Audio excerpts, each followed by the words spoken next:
শ্যামনগরে একটি বাড়িতে ফিজিওথেরাপি করতে এসে এখানে কারেন্ট নেই, কারেন্ট চলে গেছে। তাই বহুদিন বাদে আমার শৈশবের আর এক বন্ধুর সাথে দেখা, যার নাম হারিকেন। আজকের বাচ্চারা হয়তো অনেকেই এই জিনিসটার সাথে পরিচিত নয়। তা মানে একটা নস্টালজিয়া।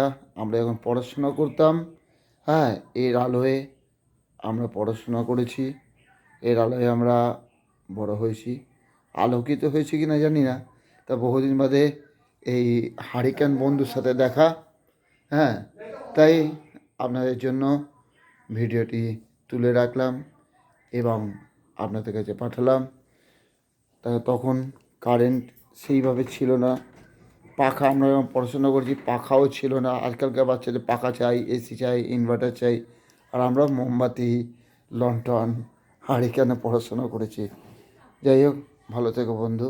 Hurricane, bye bye.